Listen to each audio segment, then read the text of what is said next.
Madam Chair, you have the floor. All right.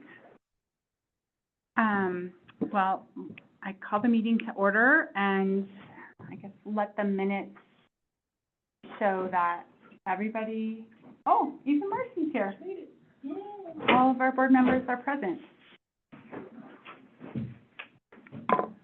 Okay, moving on with approval of minutes. We have, I think I got them all. Did we get them all in there, listed on there? Yeah, other than the 17th, our like working meeting. I'm not Okay. sure we necessarily need those, or whatever. I sent Yeah. those as well, Okay, so, so we can approve those next time if we want. okay. Does anybody have a motion? I will move to approve all of them. Because why not? A through F. Do we have a second? I'll second. Did you second? Okay, Yeah. great. We have a motion and a second to approve all of these minutes that are listed in the agenda. Any discussion? I have to abstain from June 16th because I wasn't here. Okay. All right. Okay, all in favor of approval of the minutes, say aye. Aye. Opposed, same sign. Okay, motion passes. Good. I'll cut up. Wow.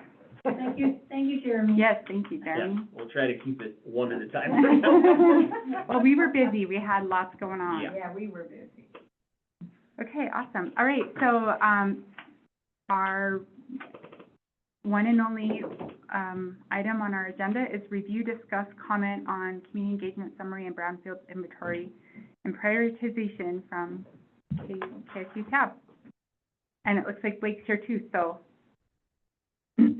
Yes, I'm here Go to ahead. present the concepts. Oh, cool. I'm not really here to talk about the brownfield inventory or the community engagement report. That was Kate and Okay. Maggie that did that. So if you guys want to go through that, I'll hang tight. Or if you'd rather hear from me before you go through that, either way. Well, maybe we should hear from you, and then if you want, you can be on your way after that. Okay.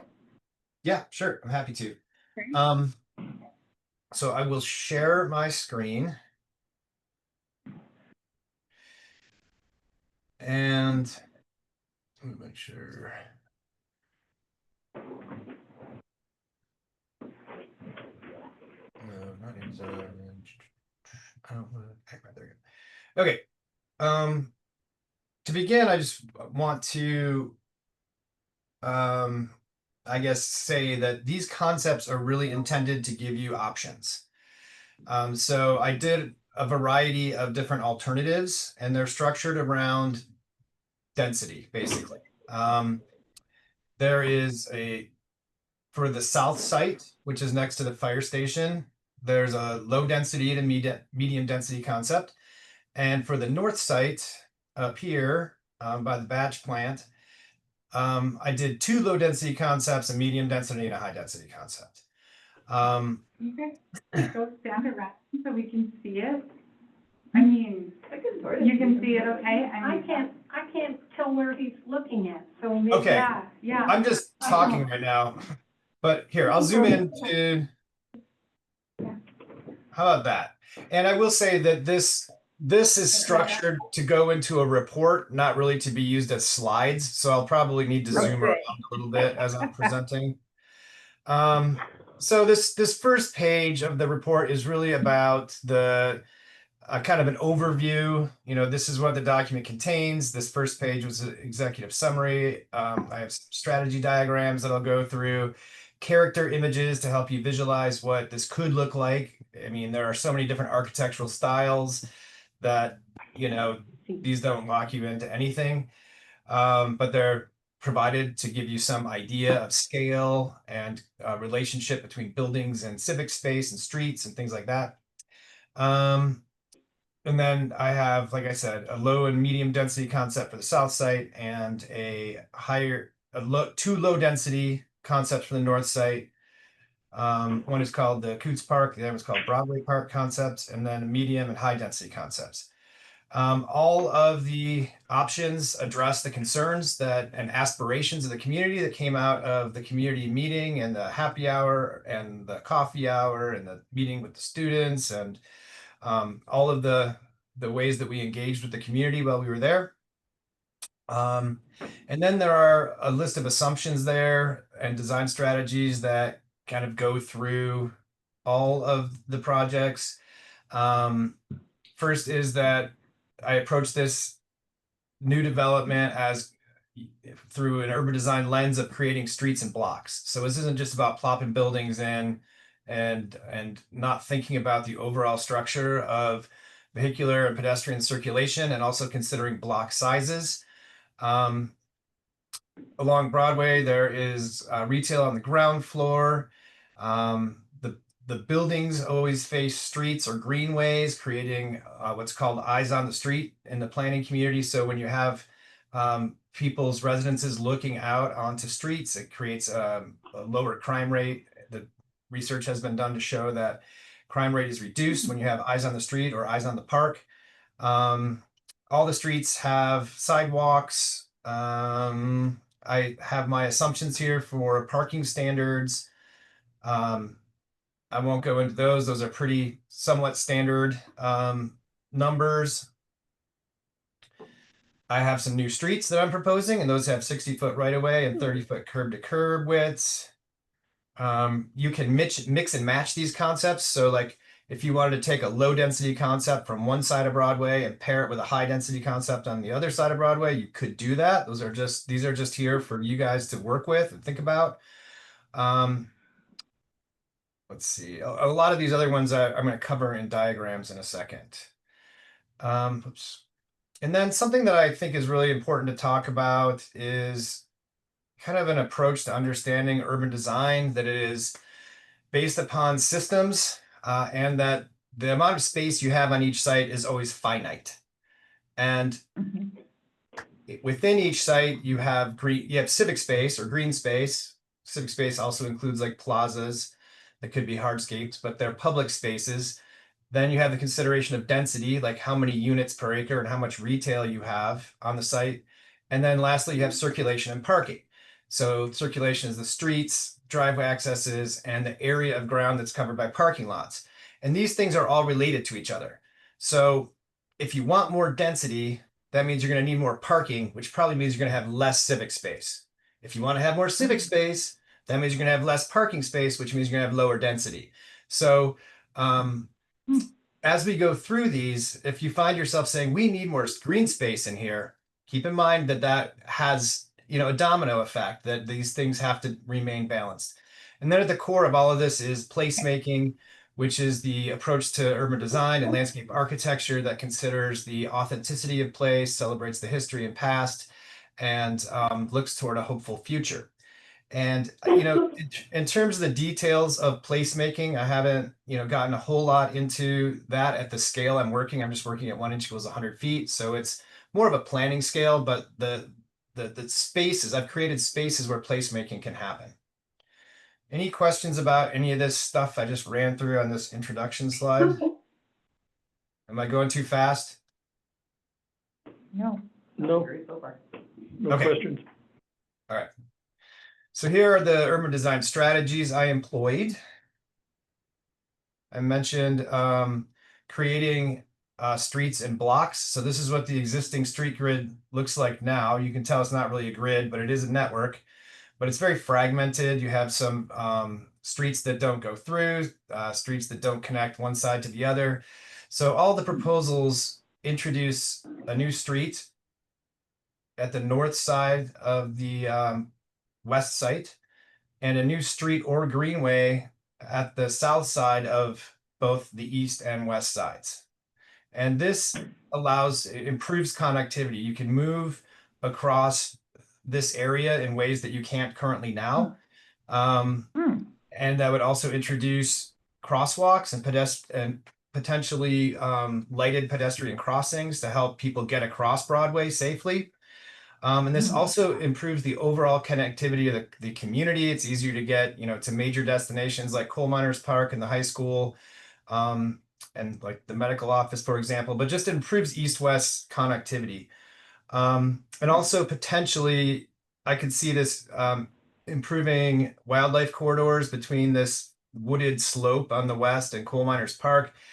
So you could, in addition to having crosswalks, have wildlife crossing signs there. So that the wildlife would be more likely to cross following a greenway, for example, than a street. The other consideration here is, oh, come on. It's goofy because I'm zoomed in so far. There we go. Just be nice. Be nice. Okay. If you look at the actual size of the blocks, they're much larger than typical comfortable community blocks would be, and they're much larger than the blocks that you have in your downtown area, for example.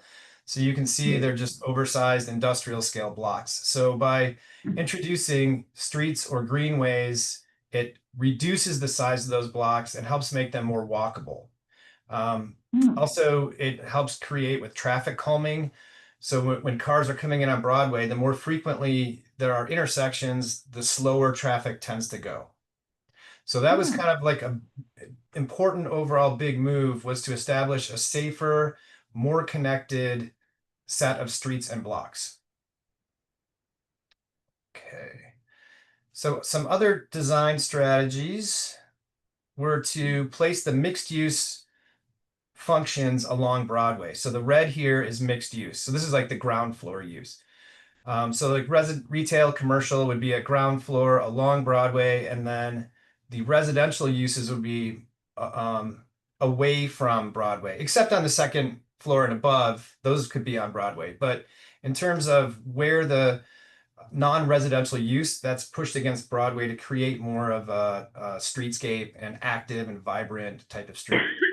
Another strategy was to hide parking lots behind buildings, which I know that you guys mentioned numerous times you're trying to do. So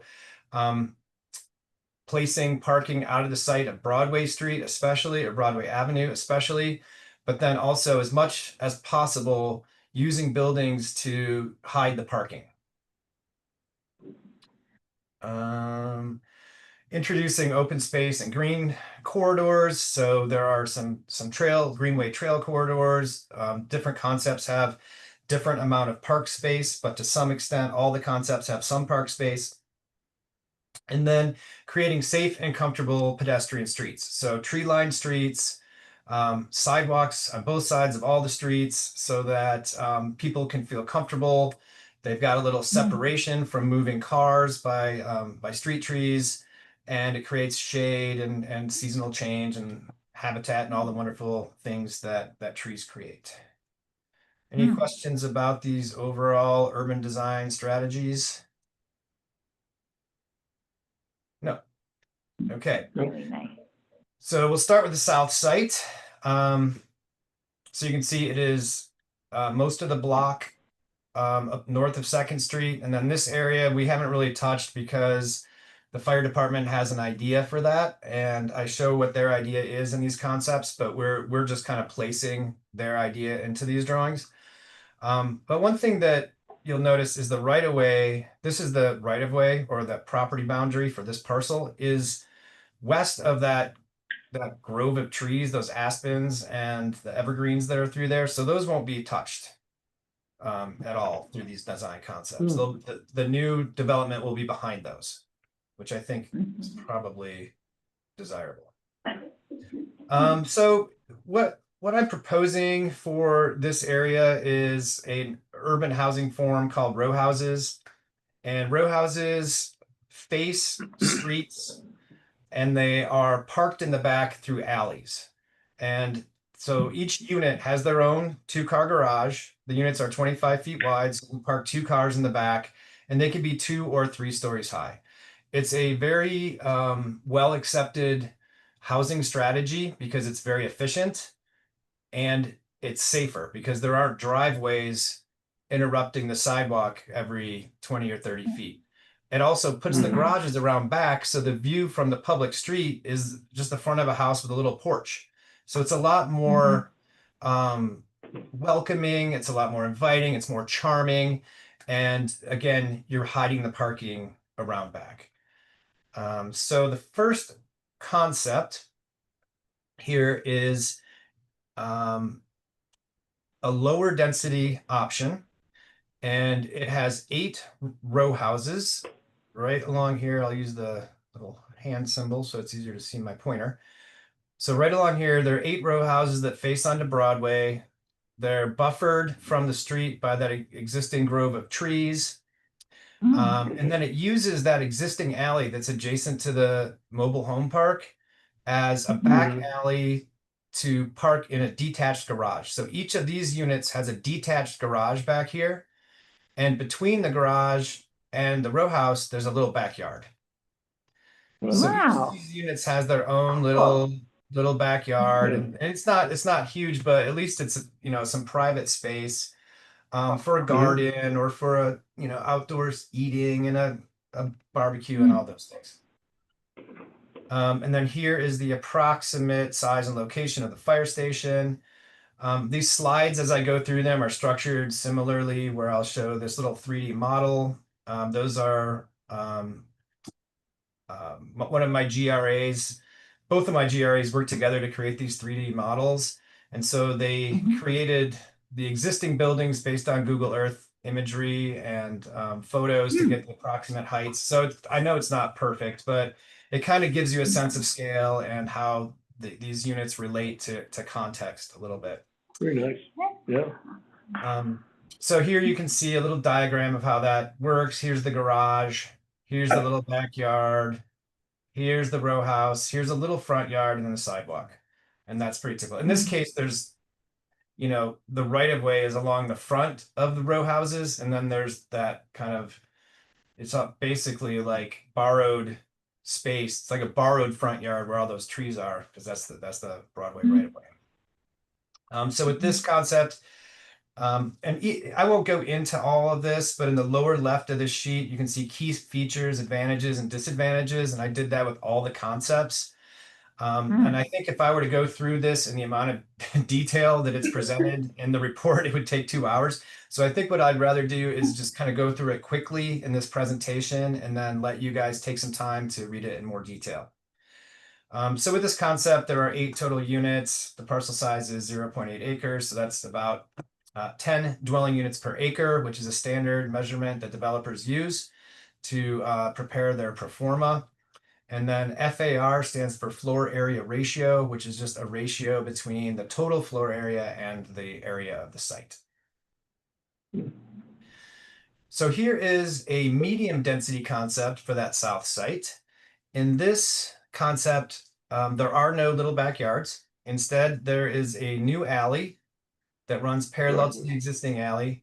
And this new alley provides a way for the residents to come in and park in the backs of their units. And that's called tuck under parking. And so you can see 2 examples of that here at the top right of the image. These are alleys where cars come in, they open their garage door, they park, and their car is secure. It's private. You don't have to worry about on-street parking or surface parking somewhere. Each unit has their own dedicated 2 spaces. And so in this one, you get 18 units instead of 8. So it's a much higher density, much more efficient in terms of getting number of units in there. And one difference is that the units on the west over here, they're facing that existing alley and facing the mobile home park. So instead of treating this alley like a back alley, it's almost being treated like a street. So all of these row houses would have little porches on it. And so it's a very different kind of connection to context. Whereas the first concept was treating that alley like a back alley, just to park cars in the garages. So you can see there are trade-offs in these. And that's your job to decide what's more important, more units and creating a charming little street, little alley next to the existing housing, or is it better to create private lots? I mean, you can bet that the price point of these units would be lower than the price points of the previous concept that have private space and a detached garage and all of that. But these are the trade-offs to consider with all of these design concepts. You can get an idea here of what that scale would look like. And these row houses are shown as 2-story, but they could also be 3-story. Okay, any questions about the south site before I move on to the north site? This was the easy one because there are only 2 concepts. There are 5 concepts for the north site.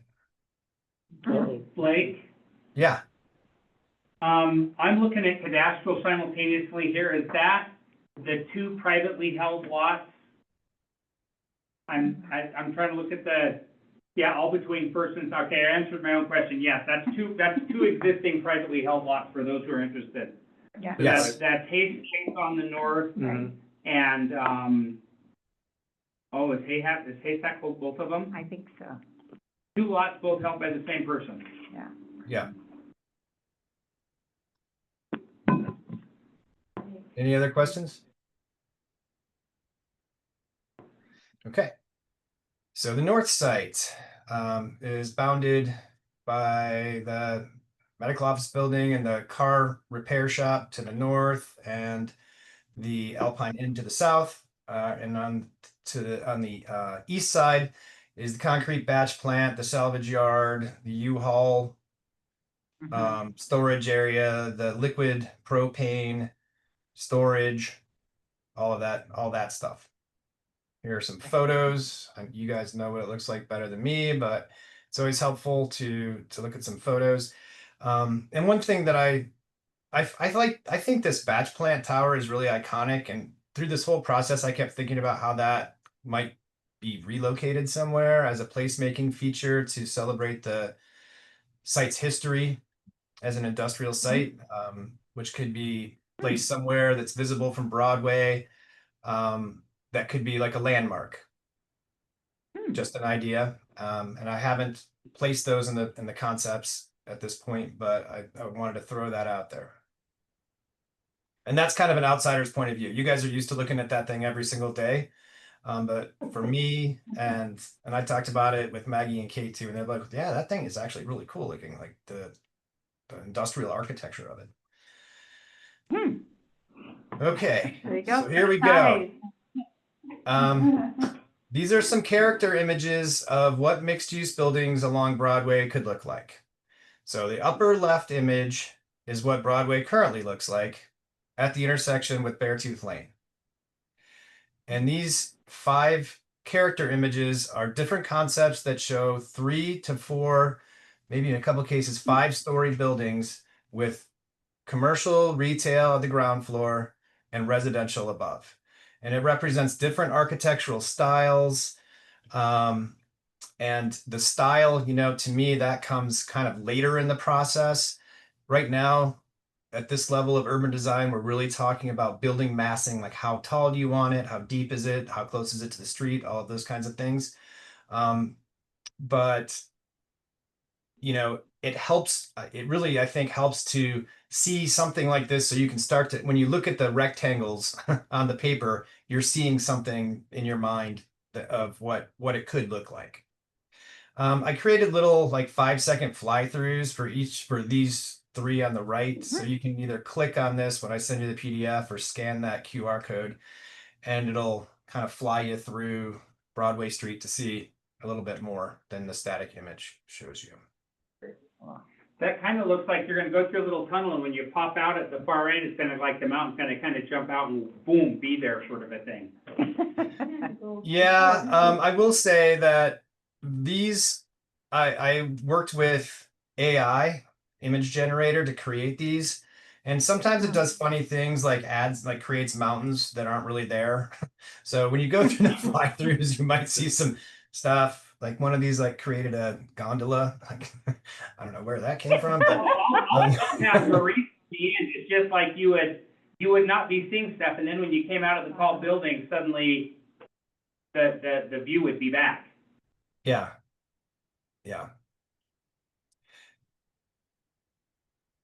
So, this is not a 3D model. This is an AI generated image of what it could look like in the place. So it's using the real photograph, showing what concepts are possible.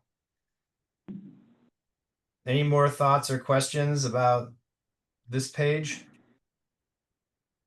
Sidewalks? Yes. They- Sidewalks, yeah, dimensionally speaking, this is probably underrepresenting the widths of the sidewalks. The Yeah. right of way is pretty wide, and so the sidewalks would be pretty generous. And also, in my design concepts, I have more trees than they're showing here, which I Yeah. think is important. But it hits on some of the main points of having, you know, activated street fronts, awnings, some street trees, different architectural styles that are possible, how to treat the corner, you know, like this concept here in the upper right kind of turns the building to face the corner. And these are all things that, oh, and then also in image 4, that shows a sculpture, which is, you know, part of a placemaking strategy. So you can start to think about how artwork can be integrated into all of this as well. And of course, the whole time I'm just imagining Roxy Payne integrating, you know, donating one of his pieces or something like that. I don't know if he would donate it, but you know, it would be really interesting to be able to get a Roxy Payne piece somewhere in this. Okay, so what's that? Great, yeah, we have a question. Is a bike path incorporated into the frontage along Broadway in any of those, or it's just sidewalks? It's not to that level of detail, but there is enough room in the right of way, absolutely, to have bike lanes. Yes.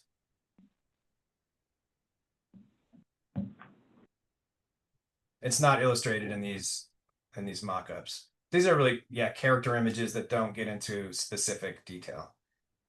Blake, do you want to click on one of those, on one or two of those, just so people can see it on, I pulled it up on the iPad and looking at the background, it's kind of cool. They might like to see what that looks like.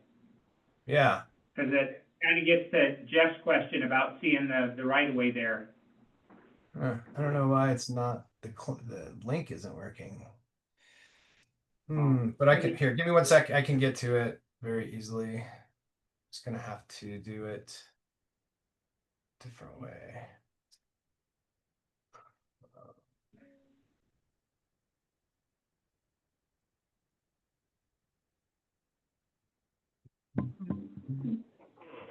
Bear with me when I go back to the source.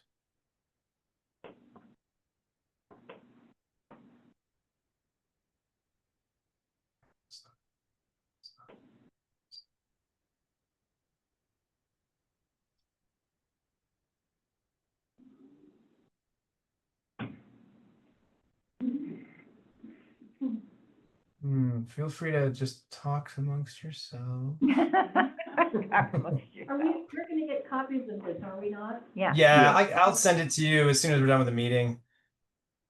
Okay. Okay, that may work too.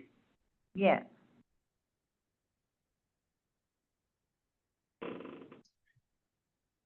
All right. I'm going to share a different screen.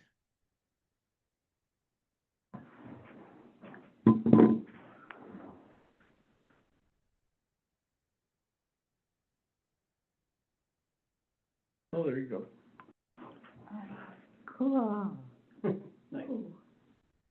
A little bit smoother in real life. We're getting some lag there that. Yeah. Here's another concept. They're all, you can see they have a lot of similarities and some differences. There we go. You can see the side lane there, Jeff. They could have bikes.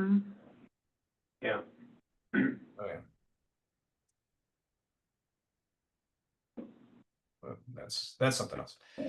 So that gives you kind of an idea about what that fly through would look like, or what does look like.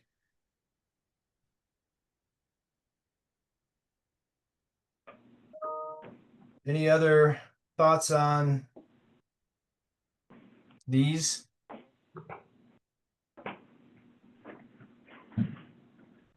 All right, I'll keep going. I also created a series of character images for what the apartments could look like.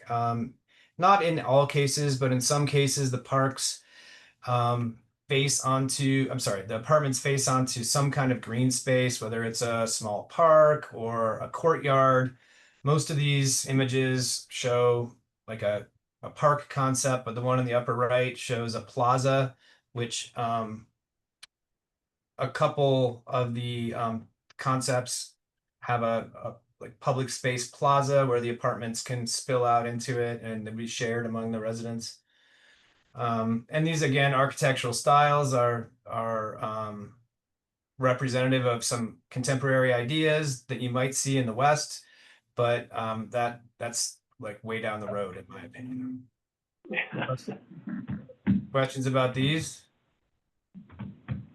Where would those be? Yeah, that's, and that's Well, where, Behind buildings in the These- mountain, I think. And these are not located within your community. These are just ideas. These are just like a precedent image of another place. But it's like maybe, you know, these are the types of relationships that you would be able to have. Interesting, yeah. But like the art here that you have wouldn't be visible from Broadway. You'd go behind the buildings and that's when you'd see the plaza and the parks. There's a concept with a park on Broadway, Okay. and you'll see that in just a second. So in some of these concepts, yes, you would see it from Broadway, and others it would be hidden, which has its advantages and disadvantages, both of those do. And then here are some character images of parks and greenways. These are again showing the emphasis being more on parks, but within the context of a community, the relationships between the housing and the parks. The bottom center is an example of what green infrastructure could look like. So most of the concepts have place for stormwater management. So you have an opportunity to clean the water of parking lot residue, sediment, vehicle chemicals before it goes into the storm sewer system. That's an important part of design for me as a landscape architect. So you can filter the rainwater from the parking lot into these rain gardens, and it essentially through sediment dropout and phytoremediation helps clean the water. And then on the right, there are two character images for what a greenway trail could look like. So the greenways and all the concepts are adjacent to housing, so you can kind of see the types of relationships and the opportunities for integrating public art on those greenways. Okay, so here's the first concept. So we're going from super high tech, AI, and 3D modeling, and those 3D models actually have the real terrain brought in from Google Earth, all the way down to hand drawns. So these are hand-drawn concepts. And so this first one, the first set, they're low density. They're the lowest density of the North Site concepts. And so just to kind of orient you, here's Beartooth Lane, here, Broadway. There are two new proposed streets, east-west streets that connect, how do you say that, Coates Avenue? Coots? Couch. Coots. Yeah. Okay, Coots Avenue. So this proposed street would connect Coots Avenue to Broadway, showing crosswalks for safe pedestrian crossing across.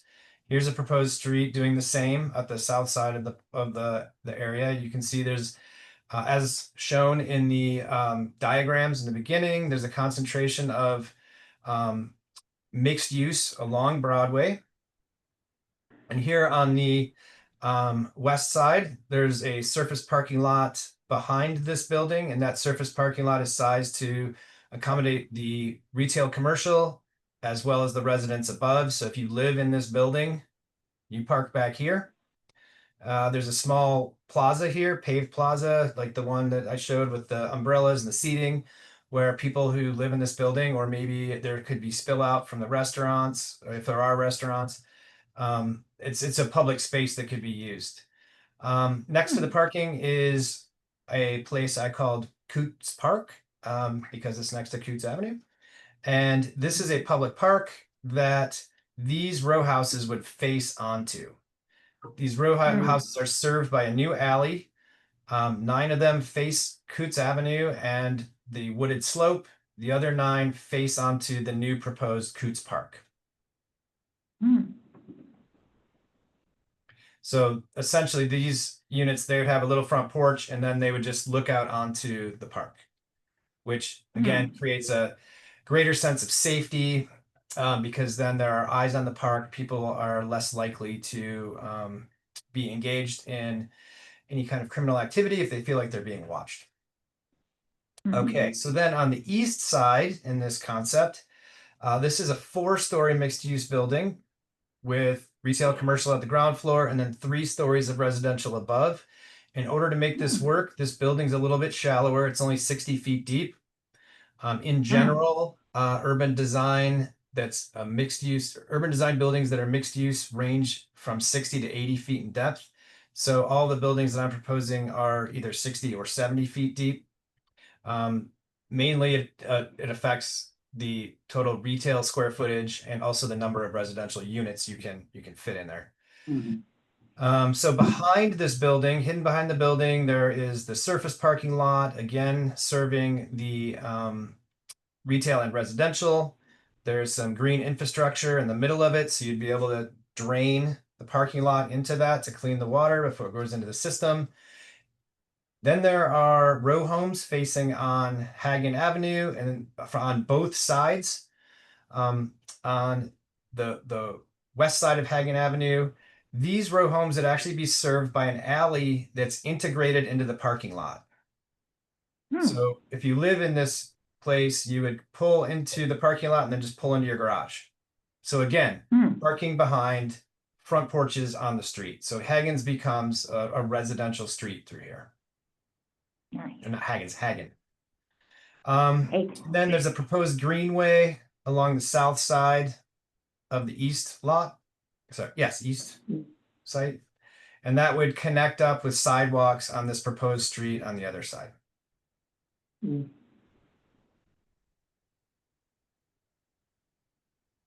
Streets are so much nicer.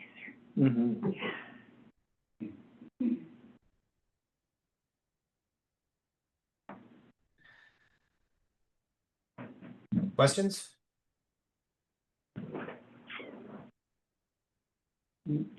I think visualizing all of these sort of lowers our blood pressure. Like, What's that? What'd you say? Yeah, What was the visuals are comment? great. I said it's just imagining these sort of lowers the blood pressure, right? Yeah. I'm glad it's not raising the blood pressure. Great. That's awesome. So for all of the north proposals, I've broken it down into the east side and the west side to provide development metrics. So what you see, and then these all kind of follow the same pattern. Upper left is the land uses. So you can see red again is for retail and commercial at ground floor, and yellow is for residential. So what you see is along Broadway is the retail and commercial, and then the residential is back on the perimeter away from Broadway, except upper levels again. And so on this slide, we're looking at the site that's west of Broadway.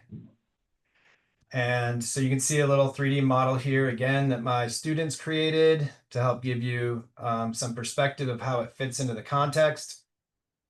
And then I'm also providing the metrics, which I won't dive into all these today, but these are the standard metrics that developers want to see so they can determine if it's a viable project or not. Also, for you all as the city, there's some things to consider, like I base the retail parking on 1 spot for every 500 square feet of retail, which is maybe a little on the low side. It's not radically low, but it's probably a little on the lower side so that you don't end up with nothing but parking. And then I did 1.5 parking stalls per apartment. So that's assuming that half of the households would have 1 car and the other half would have 2 cars. And that's also fairly standard. So I won't dive too much. Maybe the other one to bring your attention to is the percentage of green space. So this concept has 11% green space. And again, this is only the area west of Broadway. Mhm.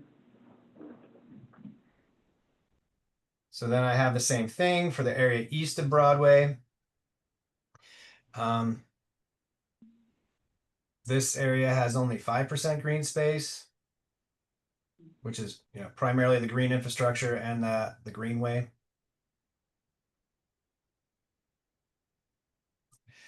And so that takes us to our second low density concept.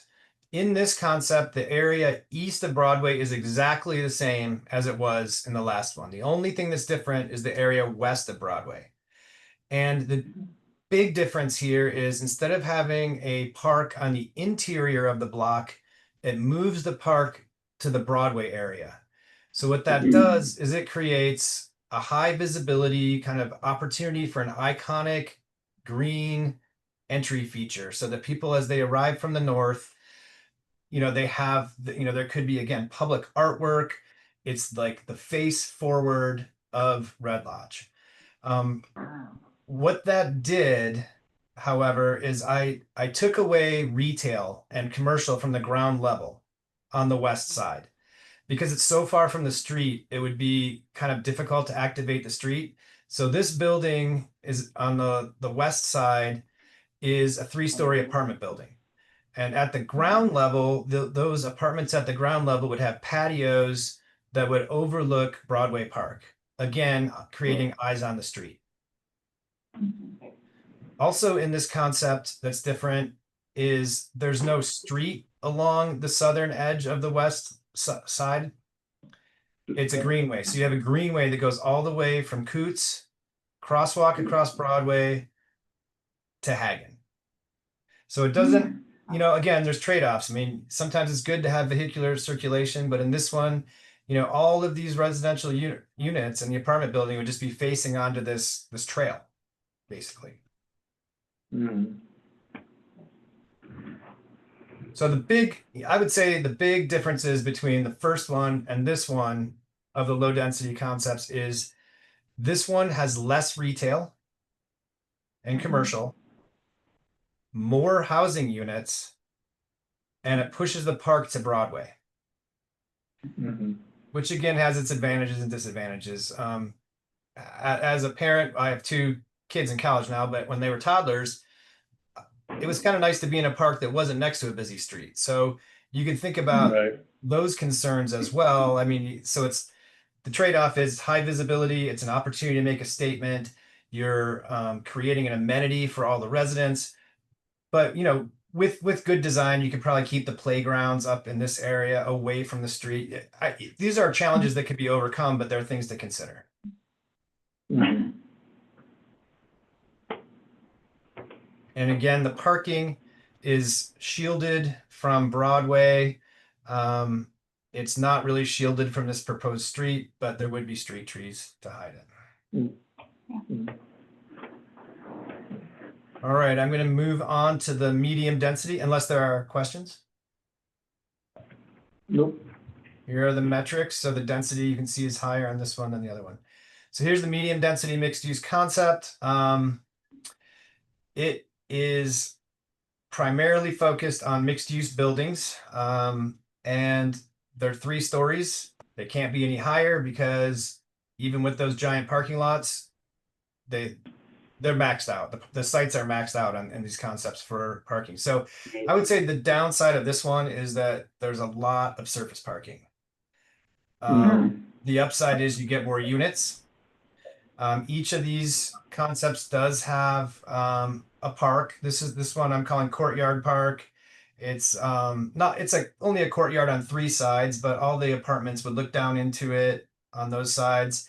And it'd be a public park for everyone, but it would be, you know, an easy access park for all the residents of this building. And then on the east side, there's a very small park up in the corner here, just above the parking lot, and then green infrastructure along that edge. I would say this is a cost-effective strategy for increasing density. Right. And there How is many a units proposed, are, What's that? How many units are in that? Well, on the west side, there are 68, and on the east side, there are 76. Wow. Wow, okay. Yeah. That's huge. Mm. And we're hitting a dwelling units per acre between 19 and 16. But look at the green space. 1%. We can, And we 14% on the can't- other side. On the west side, there's Yeah. 14%, mainly because of the greenway is on the west side, and there's that courtyard park.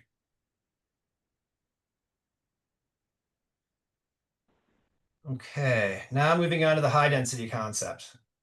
It's time for Dave's 5-point harness. Buckle up.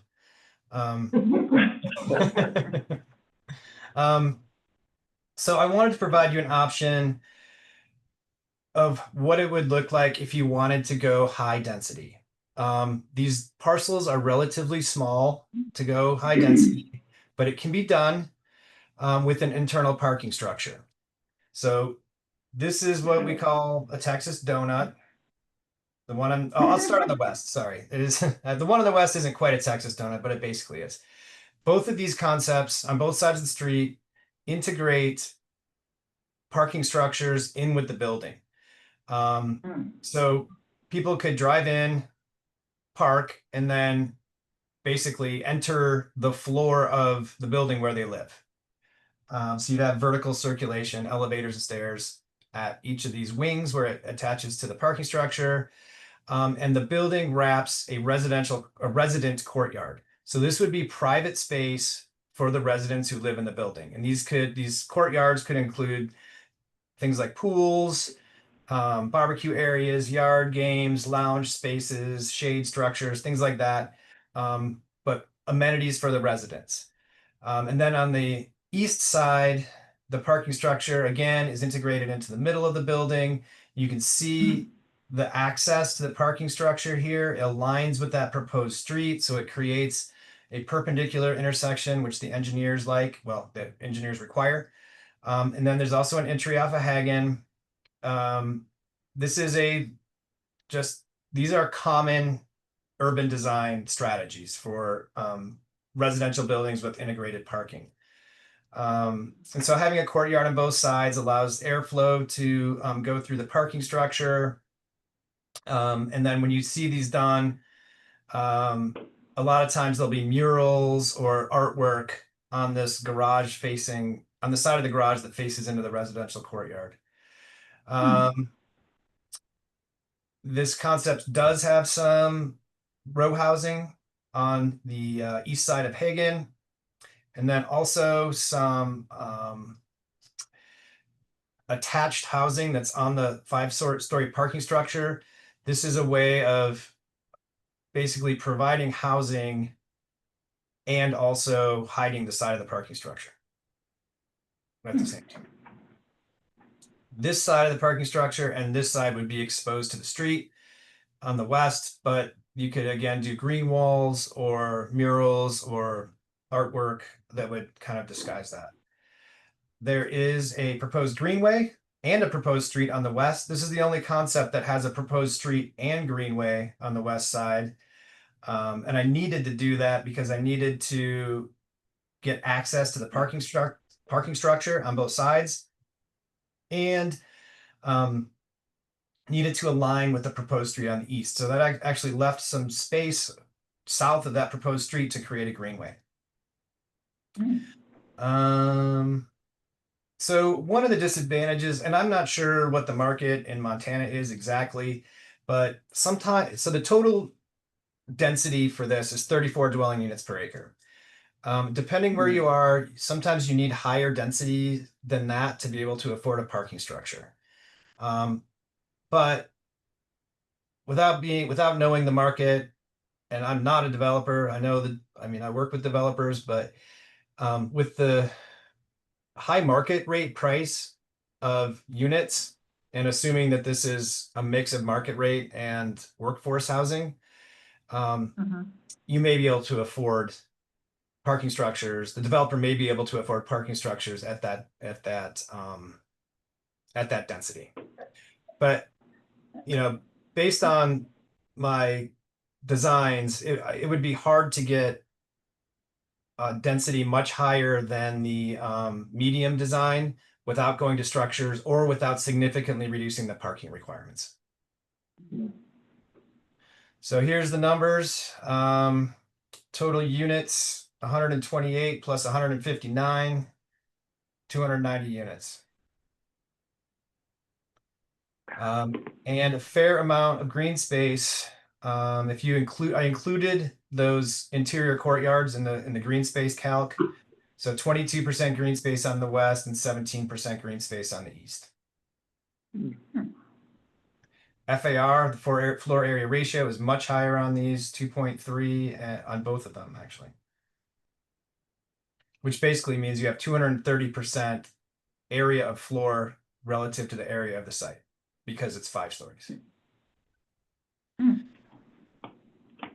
So that's it. Wow. Any It's questions? Incredible. Just amazing. So many choices. Just wonderful. Wow. That's all Yeah, you there's a got? lot to think about. And honestly, I mean, I truly see the benefit of all of these designs. Like they all have advantages and disadvantages. It's just a question of what trade-offs you want to make. And so it's really now an opportunity for you all to consider this. So I feel like the next steps are I'm going to correct a few little typos and stuff I noticed as I was going through this. And then I'm going to send it out to you guys. Maggie and Kate haven't had a chance to look at this yet, but they'll be looking at it at the same time that you guys are. And so collectively, if there are any modifications that you'd like to make, we can do that. And, you know, just keeping in mind, like, it's, you know, one of the reasons why I separated out the east and west side is so that you could say, well, what if we did a combination? What if we did the Broadway Park concept on the west side, where we have this iconic park and apartment housing with surface parking lot, and then we paired that with the high density concept on the east side. So then we're kind of getting a mix of public space and density. And these are not intended to be like you have to pair them together the way they're shown in the slides. You could do it however you want, but that's part of the consideration for you all to think about as well. So I can stop sharing unless you have any questions. What did you say the height of those structures would be? 5 Five. stories. 5 stories. The last one. So what, It doesn't pencil out at 4 stories. how does that relate to in feet? In feet, Yeah. that would be 55 feet. Because you consider usually the ground floor is a 15-foot floor to floor, and all the stories above that are 10 feet floor to floor, so it'd be 55 feet. Have to get our zoning changed a little bit. What's that? Have to change our zoning a little bit, is that what you're? Well, our zoning for that area is 40 feet, is max. If only you guys, you had, like, revisiting that on the agenda anytime soon. What's that? If only you guys had that, revisiting all of that on the agenda anytime soon. Well, the only other concern I would have with something that tall, 5 stories, is, looks like it's be kind of a tunnel effect Yeah. and very closed in, and then on the either side of that is it's open again, so it's like it doesn't, Yeah. wouldn't quite mesh in with, Right. but, you know, Maybe we don't need that much, you Yeah. know? That's a lot of housing. I'm going to measure the distance from building face to building face to give you some perspective. I'm measuring it with a different screen. Set it off. so at least it's a white tunnel. Yeah. But that's what I saw when I was looking at those fly-throughs, is that tunnel effect. When you come out, Mhm. you'd kind of be driving along and like, oh, we're here. It would Yeah. almost kind of change Right. the feeling of, we're into downtown now or something. Yeah. It was like a drum roll. But some of your other, strategies were 3-story, correct? Yeah. Yeah, yeah. All of the other, well, here, let's go. The medium density is 3 stories on both sides. And then the low density is 4 stories on the east and 3 stories on the west. Couldn't have just that in a lot of years. And the 5-story buildings all have parking structures, so a Right. vertical parking garage Right. would be interesting. And my goal was to get this high density one to work at 4 stories, but it did not pencil out. I needed to get the units. I needed to get the density in order to get close to penciling out to buy it, to pay for a parking structure. Way too high, yeah. So many things you have to Yep, balance. Lots and lots of ponder. yes. It's Yeah. wonderful, thank you. It's very creative, I We love it. look forward to seeing it Yeah. Playing with in our hands. How do people, right? how do people use this information typically now? Like, what do we do now? Yeah, I would say next steps for you guys, well, really the next step would be for you to look at it and like dig into the writing a little bit more, because I went through it quickly, and figure out if you have questions, or if, did I make some big mistake, somewhere, or is there something in there that you're concerned about showing the public? And if once you go through that, then I can make those revisions and then give you a final version. And from there, one thing that communities do is they run an engagement session. They meet with people and put these out there and ask people to vote on what they like. Yep.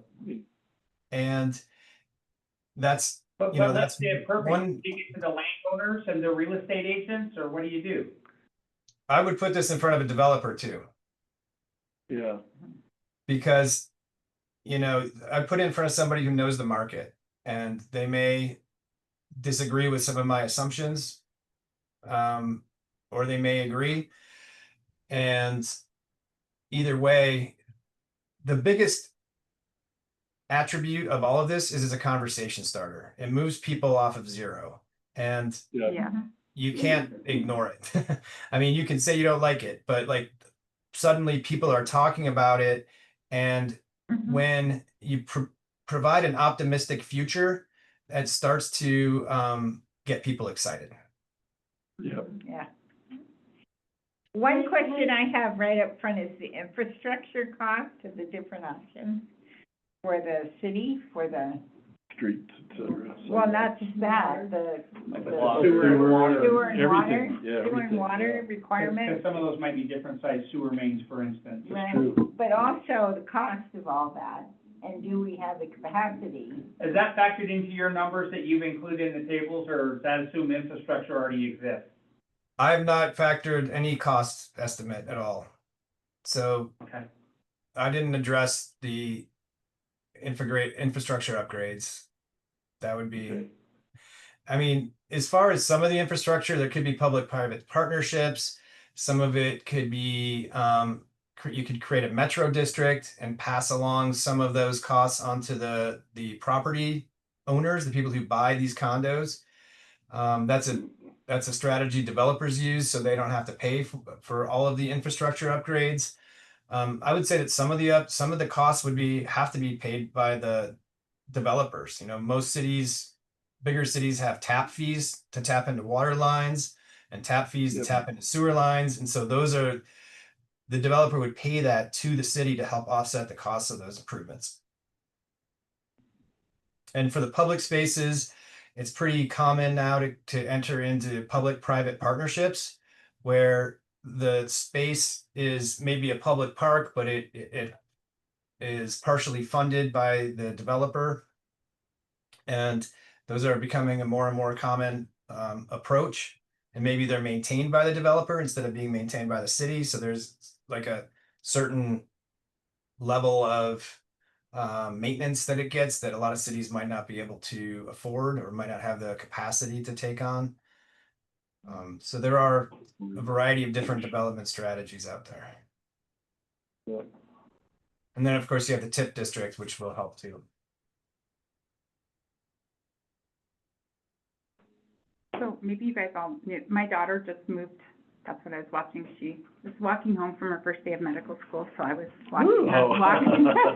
But we just went out, and she lives in Portland, Oregon, in South Portland, and it's just like all these huge apartment buildings, and we spent a whole day touring different apartment buildings, and the amenities that they have, and so I'm assuming that's what you're gonna have, like, every one of them had a dog washing station. Some of them had little blow dryers for your dog and a table.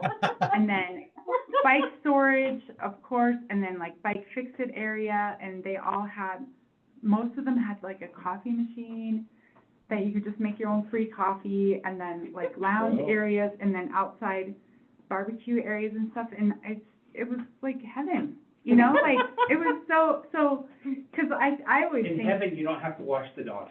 Well, yeah, but you know what I mean, it's like all the constraints of what I have always thought of apartment living is, they're gone, you can absolutely have your dog. Mhm. They have dog of the month, it was, yeah, it's just like, so I imagine what he's talking about would be, because everybody wants their dog, and I remember that was part of your analysis. Is That's right. Yeah. so many people have dogs, but there was a very low level of dog-friendly places. And just don't put carpet. Sarah, what No, about, they didn't have Listen, carpet. No carpet. No you don't have to carpet. worry what about about typical rentals?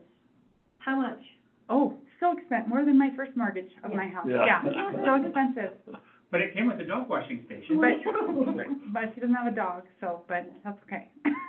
But, So probably not what we would call affordable, because we're probably talking $3,000 a month. yeah, Yeah. well, her place was, I think it's like 600 square feet, and it was 1,600 a month.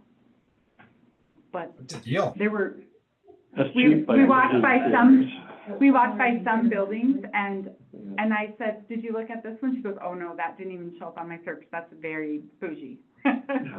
So expensive, so, 2 dog washing stations. right, they might have, yeah. Angela, what's our per room? Was it $750 to $1,000 per room is what our base? Yeah, it's closer to 1,000.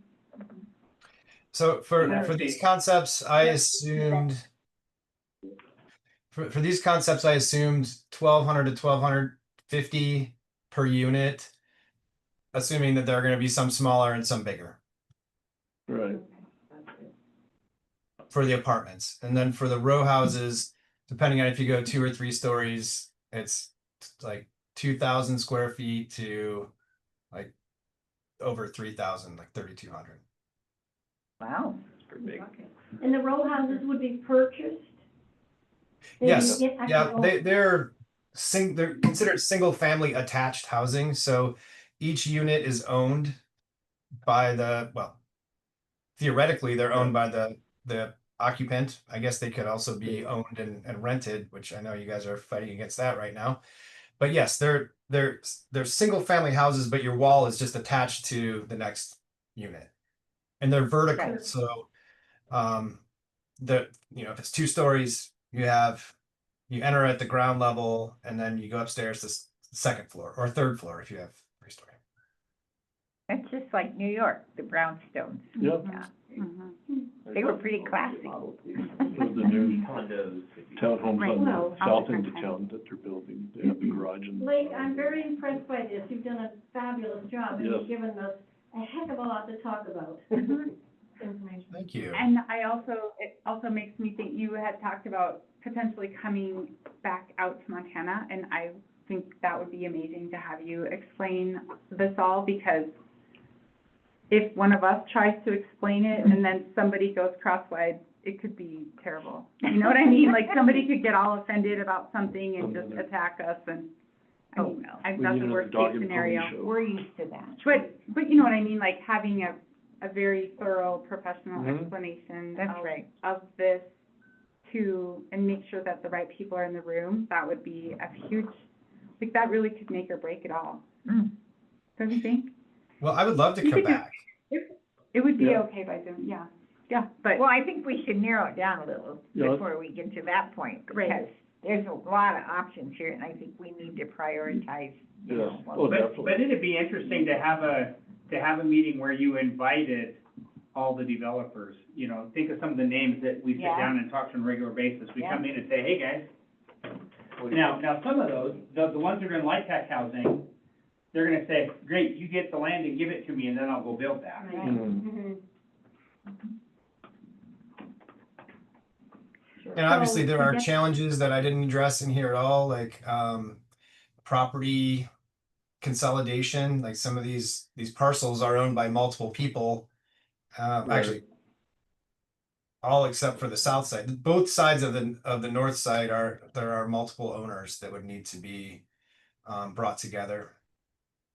So that's a challenge as well. It's just a great. But sometimes in my experience, showing a concept like this can actually help bring people together because they can see the potential That's value. what I, um, yeah, you get them to visioning what it could be, yeah, and then maybe they're willing to collaborate. yeah. It also would help them see like, oh, that's worth a lot of money, and I'm gonna charge you more. Exactly. It could. Yeah, that's the other So- side of it. Yeah. If we wanted to have a good chance of getting them all in the same room at the same time, we should start planning that now and like do it Yep. in October maybe, like, I don't know. These people are quite busy. As we've seen, trying to line up some of them, so. Yeah, for me, once the semester kicks in, I've got a pretty heavy load this semester. It would be difficult for me to come back after the semester kicks in. It could be done, but it would probably have to be over a weekend. Maybe seeing maybe a 3-day weekend or something like that. I could probably work that. It's also hard to make the flights work from Manhattan, Kansas. Do you It's- like to ski? I love to ski, but I haven't skied in a long time. I blew out my knee and I never went back. So, been a while, but I should probably get back So- into it. There's other things to do in Red Lodge. So you're saying like that coming by the end of August? No, this is August. Yeah. This I know. is the end of Yeah. August. Yeah, When did your classes- semester start? That's what we were trying to translate into Yeah. terms. I mean, it's really, yeah, I wouldn't be able to, I mean, I could come back this week. But Yeah. that's, That's about it. that's about it. Because next week, classes don't start till the 25th, but next week we're required to be on campus. So, yeah, I would, like I said, I would love to come back and I can look at my schedule, but I teach 5 days a week, so I would need to get someone to cover one of my classes. But I definitely think it's possible. When does your Christmas break start? Your semester break, yeah. Your semester break? It starts usually the 3rd week of December, but I can verify that. Okay.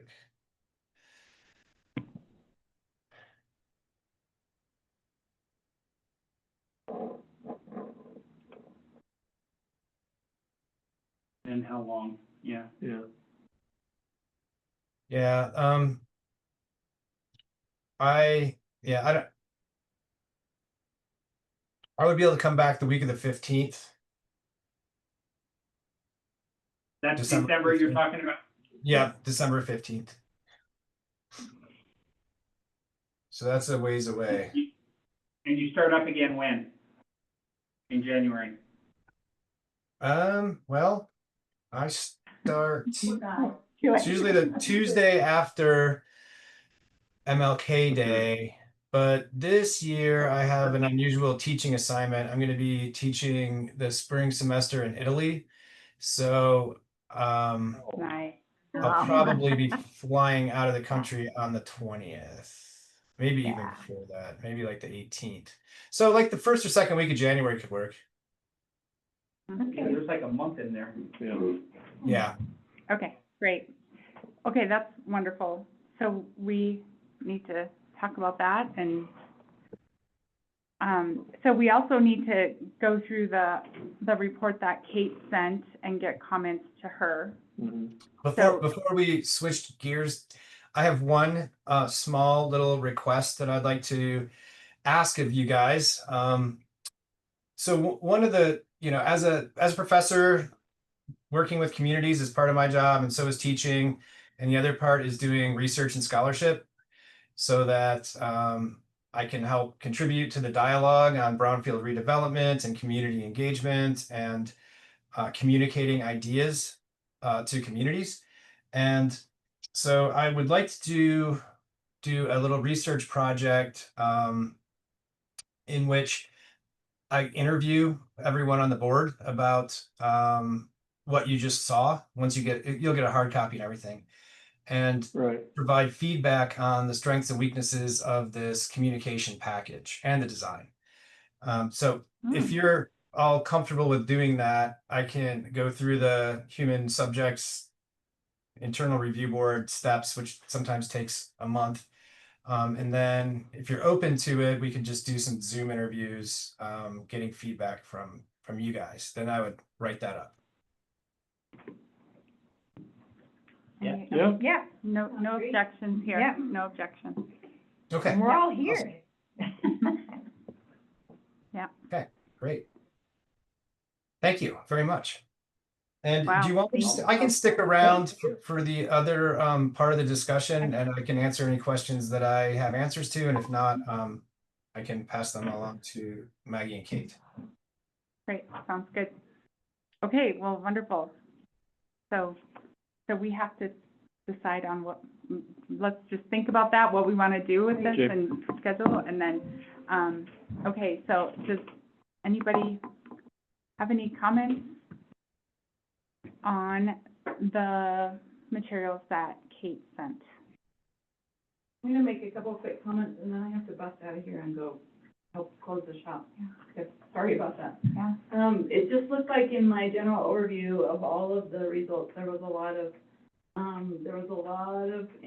interest in the, walkability, like crosswalk. Right.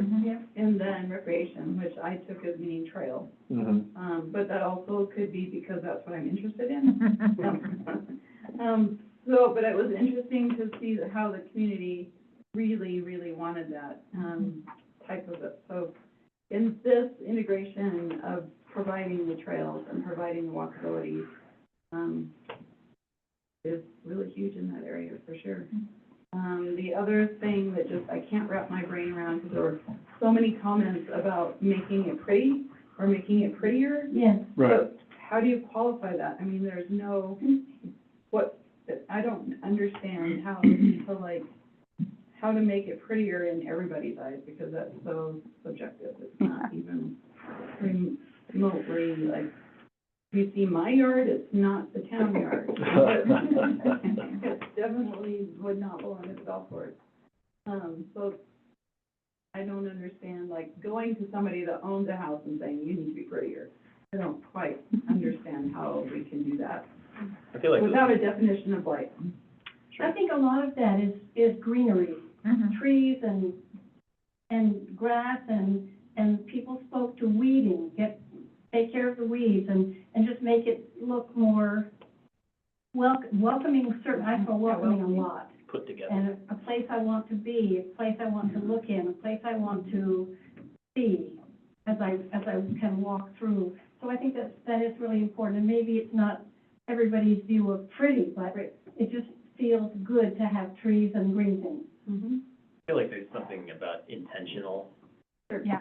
whereas now it's just an accidental mess. Yeah. So I feel like almost anything would be prettier, but those greenways sound really The attractive to greenways me. sound wonderful. Yeah, Yeah. Well, those kind of jump out to me. I think building design too kind of adds to that, so the combination of Very much. building design Sure. blended in with the greenery. Yep. I mean, what people see on the north end now is kind of on that, a lot of that on the east side is, the batch plant and all of that. I thought that angled corner building was quite attractive. Yeah. Great idea. Yeah. I mean, there's a lot we can do even to beautify, which is, hard to, Right. what does that look like? But I mean, just street trees, more screening to hide, like mead, to hide, pro-cut, their fence has got the, you could use the decorative or whatever strips in the hurricane fence, but, more trees along there, more bushes, but, we'd also have to figure out how we're gonna water it and maintain it. Right. I mean, that's, Well, just real quick, I think we need to, and I don't think we have time tonight, but we need to sit down and maybe find a whiteboard or something, or, meet in a different space. Well, meeting in a different space is problematic because we don't have the communication resources there, but just some way to prioritize based upon what they've given us, because there are some pretty clear priorities there, but I think that has to be a general agreement amongst ourselves. And then kind of take that to the next level, which is an action plan, let's bite off what we can chew, and we can show, I think, just even showing some progress is better than right. having pie in the sky, ambitions. What I wanted to say is Kate mentioned that. She did, yeah. She mentioned that, and I thought that you don't have to wait. You don't have to wait until you've got the full-scale plan and figure out how to do it. Yeah. You can start right now with simple things like you're talking about, just to beautify what we've got right now. And it's possible that you can use grants, you can do, grants for landscaping, or, cooperative, ask the garden club to take on spaces to maintain. There's a lot that we can do right now, and that's what you're saying. And we don't have to wait until we have the whole And we're bringing in some revenue already. Right. And so we can underwrite certain things. We can have little mini grants Yeah. for a new tree, or, bushes or whatever. Okay, let's, I have to bug out. yep, thank you so much, Mark. Okay. Thank you. See you Thursday. Oh, we got another meeting then. Okay, so there's 5 attachments that Kate sent. So the PowerPoint is basically like a historical document, so why don't we look at the community engagement summary? Does anybody have any comments on that? I mean, it's a long document. Is that an attachment? Yeah, it was an attachment. Oh, I didn't print all the attachments. Yeah, that's fine. I think one I of the- really wanted to see the brownfield inventory. Yeah. That's what I wanted to see. Yeah. I saw the map but I didn't see specific areas and what they had to say about them. So. One of the comments sheet that I noticed in her, on my copy anyway, was asking if we wanted the results of the survey as an appendix. Yeah. And I think in the comments as an appendix. And Yeah. I think that would be a good idea. Yeah. to Yep. Basically incorporate everything that's in that package as appendices. Yeah, I mean, Yeah. I don't see a reason why we wouldn't, I don't see a reason not to include that. Oh, yeah, I looked at all the survey results. Those were Yeah. appendices, right? Yeah. Yeah. Yeah.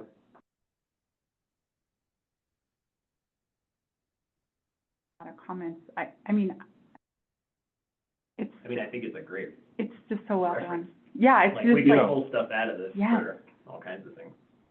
Yeah, I didn't see anything in there that I thought we needed to change or question. I just thought it was great feedback. And I think one of our challenges as we had the community engagement meeting, and probably the worst thing we can do is do nothing. Yeah. We might want to do another community engagement follow-up, and that might even be, take what Blake's provided to us and have that there for some viewing at least, not throw it up and let the open commentary, but just some ideas.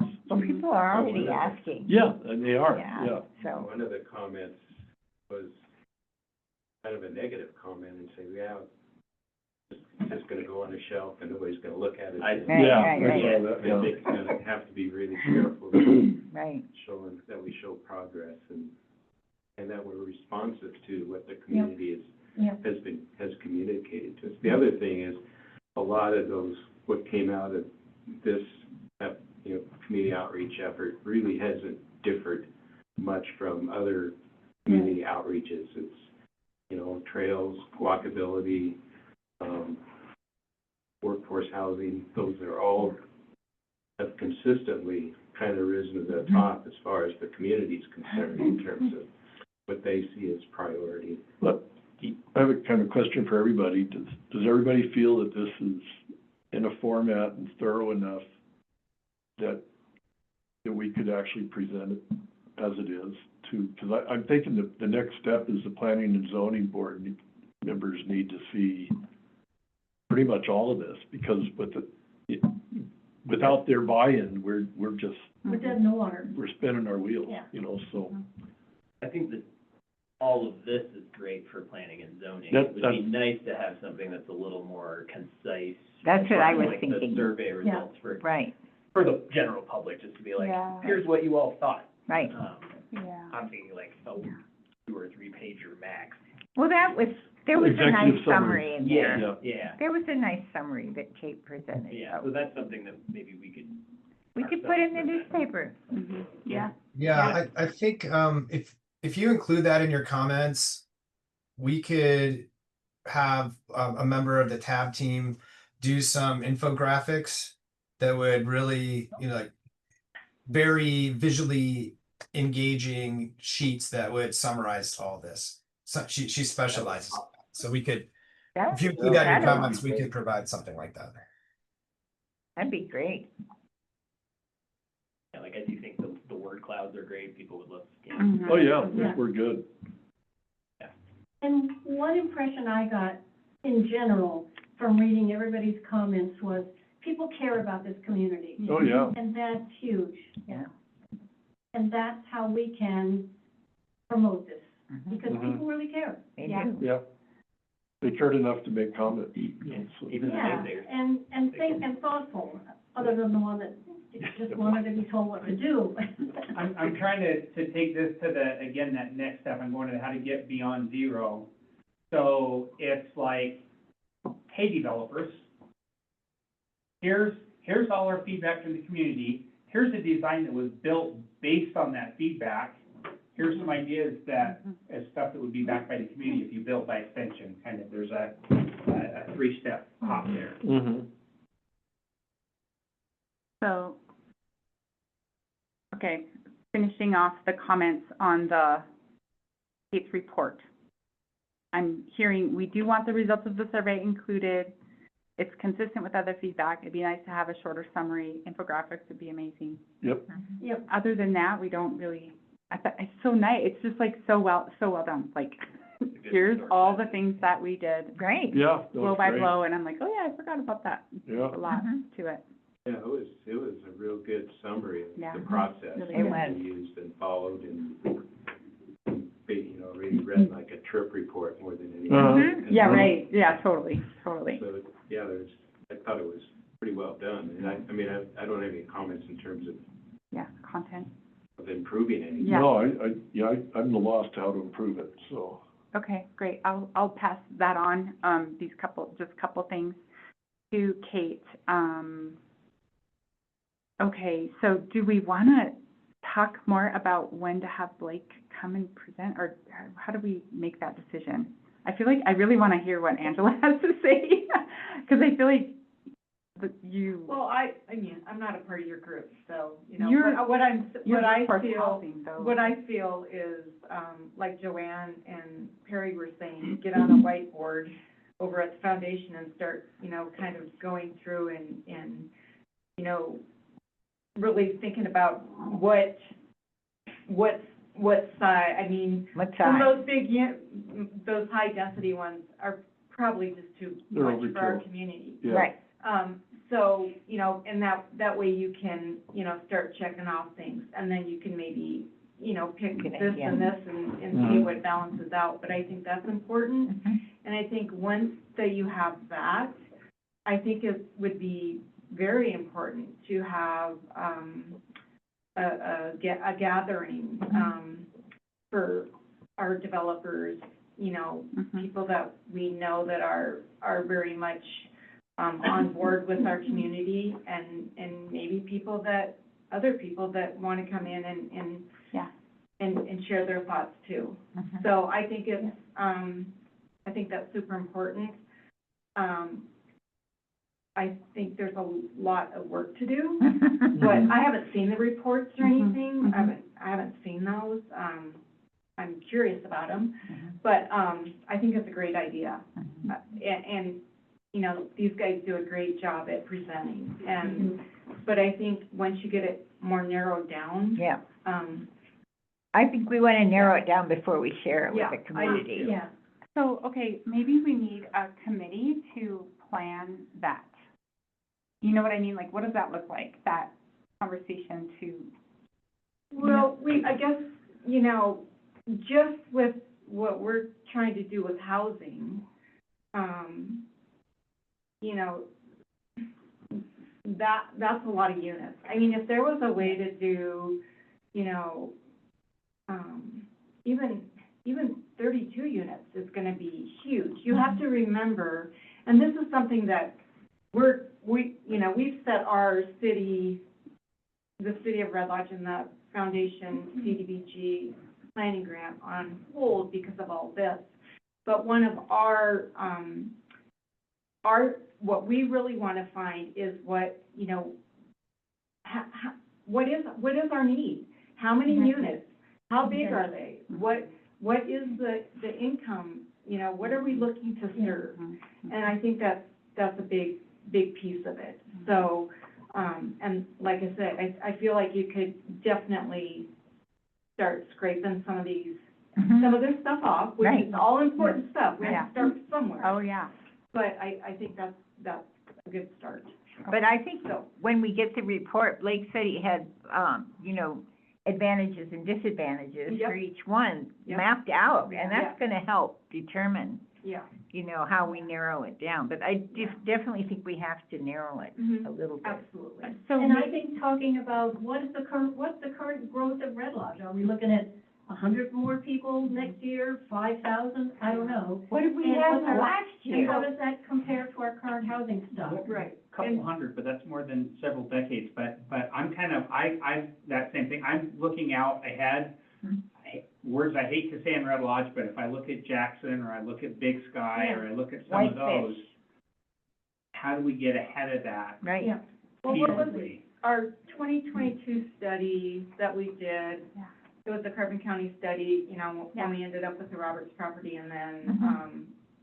Bury Hill, and it was, you know, 60 units a year, Mhm. but that was whole Carbon County. Mhm. So, obviously, we're 3 years down the road. Yep. Things have changed again. Yeah. So, and that's something that the foundation is working on, is trying to find those statistics, Yeah. about, you know, about all of that. Mhm. So, Well, in my mind, I can imagine a gathering, and is it in September? Is it I don't know where you guys are at, but like, you guys present what you have, because we don't have that data. You guys have we're that. working on it. Yeah, Or I just a mean, joint meeting. yeah, like a joint meeting. Yeah, You guys green present the idea. data, and then we just as a collective Yeah. group, just work through this, Yeah. discussing results. But using that data Yeah. Yeah. to frame Yeah. our decision. Yeah. Exactly. You know, even like when we did that study and we did community meetings, we had 3 of them, and we had one in Roberts, one at the Roosevelt, and we had a Zoom meeting. Mhm. And, you know, they made it very clear in Roberts that they did not want big, and we value that. I mean, we definitely value that. So, I think that's important for the community to have, you know, a say. Like, Yeah. we're not gonna make everybody happy, but if we can listen, number one, listen to everybody, Yeah. you know, you're being heard, and then try and, you know, really have all those details and the depth of that Yeah. study, Yeah. that's where we go from. Yeah. So, yeah. But I can keep you posted on how we're working through that. You know, we've got some other, Well, the part of that could be what we want from the CDBG grant. You know, Yes, we have yes, to define that. And that's Because- more studies that it's already paid for, and Yeah. we just contract somebody to do it. Yeah. So this is gonna frame the questions, maybe, Yeah, yeah, that that's we wanna a ask. good point, and that's something that we're gonna have to probably move on, probably Soon. within the next couple months. Yeah, because Mary Beth's gonna have to be doing a report on that. So we that's- need to be thinking Okay. of what data do we need? Mhm. Mm-hmm. What more do we need? Now that we have this vision, now we have all these options. Blake, is that something that you guys, you know, study, like, the size of the units, the, number, I mean, where do you get your data from? For things like that? When we have, well, TAB has market analysts that they work with that are partners, just like I'm a partner. And there are a couple I can think of offhand who are in the Intermountain West. They're both in Colorado. Boo, Colorado, right? That's what I got from. But no, they're both in Colorado, and so they're very familiar with the Intermountain West. And I mean, that could be a question that I pass along to Maggie is, would it make sense at this point to involve one of those partners? And is that something that TAB's able to do at this point? But that they could probably do a market analysis to understand a little bit more about what demand exists and what some potential retail commercial uses might be, and what, I don't know, maybe in terms of what kind of residential demand they, I don't want to speak for them, but that is what they specialize. I guess one of the questions, or what we have unfortunately found out the hard way, is current data. So, I mean, we need current data. We can't have data that's from 2023. I mean, even 2024 is gonna be dated, but, so if there's a way to get, you know, current data. I know I sit in on the Big Sky Community Land Trust, meetings every month, and I reached out to them to see who they use, and I do have the name of that organization, and I went to their webpage, and it's incredible. Mm-hmm. And so that might be a possibility for us at the Mhm. foundation too, but that, I think that's just really important, Mhm. you know, is current data, so. So, just from hearing you say, that's not gonna be ready in September. So I'm just thinking about, when are we gonna have these conversations? Is it gonna be at our September meeting? It sounds like probably October, maybe at the earliest. And when would that October meeting be? It's the second Monday, I think. Okay, because I'm gone in that first 2 weeks of October. So. Okay, well, we can, we So, move. but we can certainly, I can talk to Brad, we'll talk to Brad tomorrow. about it. Okay, Yeah. awesome. Okay, I great. think that's a great idea. Yeah, I do too. Yeah. I feel. I think the sooner the I better. feel working together is, oh, I mean, Absolutely. it's so Absolutely. important. you guys because are, We're, you're we all essential. have the same vision. Oh, you know. I feel like you're absolutely a partner, and you have this data, you have a piece of the pie that we don't have. Mhm. So it's an absolute mutual team. The Wonderful. September meeting, we bring our whiteboard and have kind of an I think internal, we more should, discussion, yeah. and then Yeah. Mm-hmm. October. Yeah, I think it'd be good that we kind of focus on making at least a first pass through Yeah. looking at these different strategies Mhm. and kind of thinking our minds in terms of how they weigh out, what the pros and cons are. And then the second pass would be bringing in more concrete data that can kind of help inform the But we'll decision. have Blake's report to play with in the meantime, and that'll help And- inform us a lot. And then, Sure appreciate it, Blake, with all the detail you put into it. Yeah, it's really awesome. but I think in both of those conversations, it's integrated with the workforce housing group. Right. And with Beartooth RC&D. Mhm. But the sooner we can Yeah. get,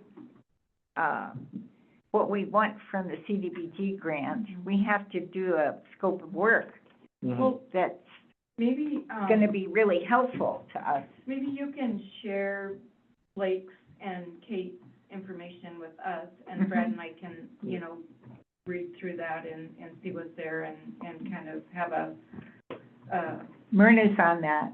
oh, yeah, Myrna was gone last week. We'll get Myrna on. Yeah. I sent you Kate's information. Pardon I sent you Kate's information. me? Question for Okay, you great. guys. Mhm.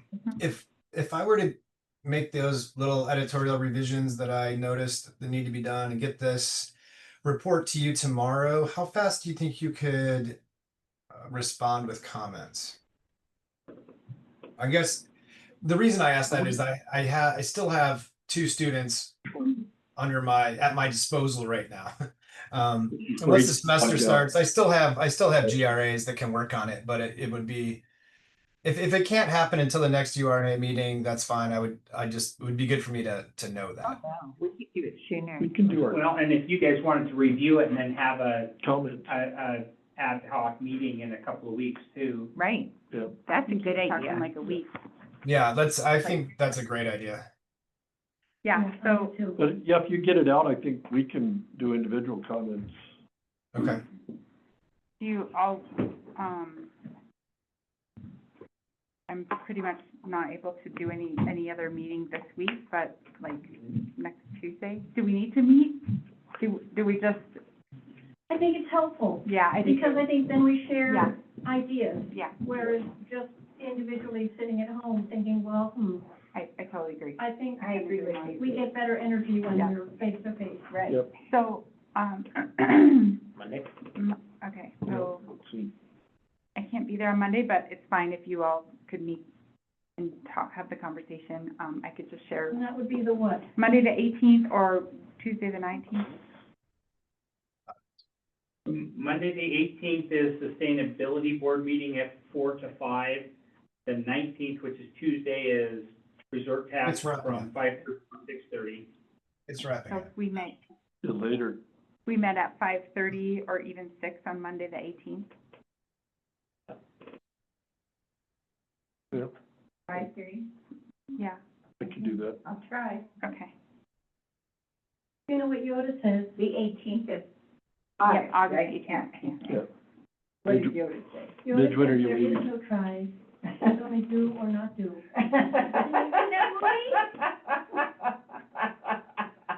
The 18th.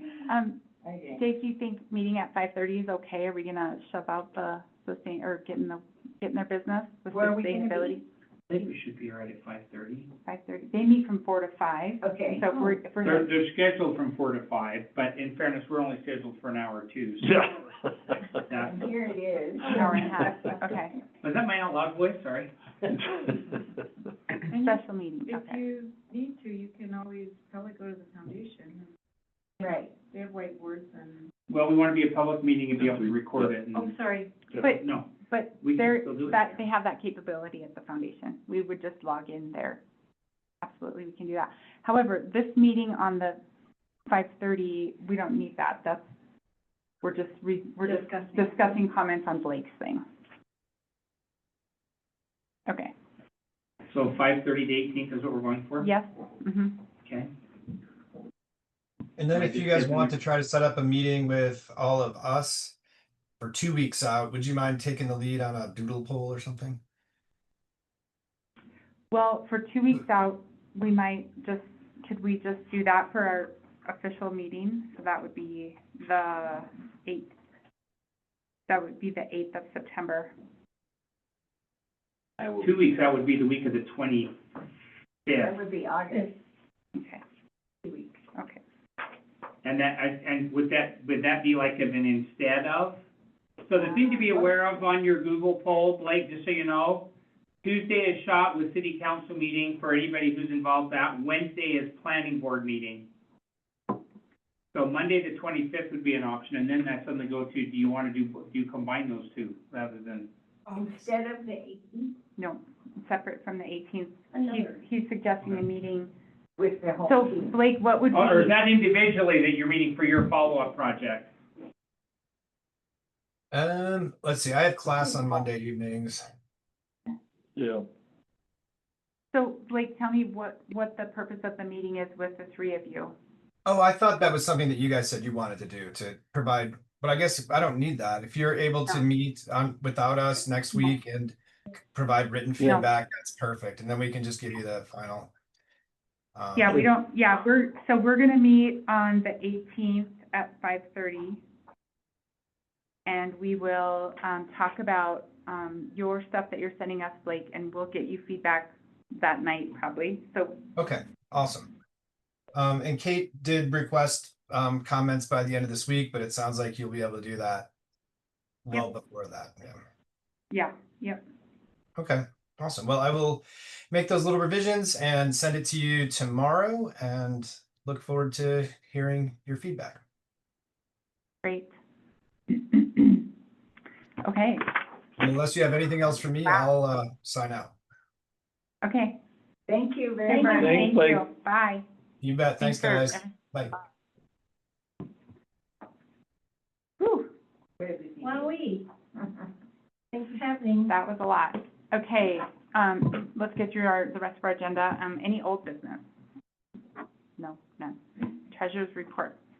I think we're getting numbers maybe next meeting, something like that.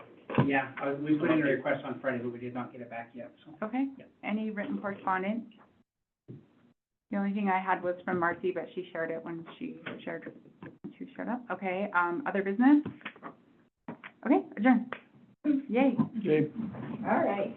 Great. That was so exciting. Crammed a lot in. I know. Way better than I thought we were gonna get. Yeah, I don't think we expected to see what we saw. No, that was just. I mean, I did not I even- thought we were gonna see some little blocks diagrams before. An artist misconception.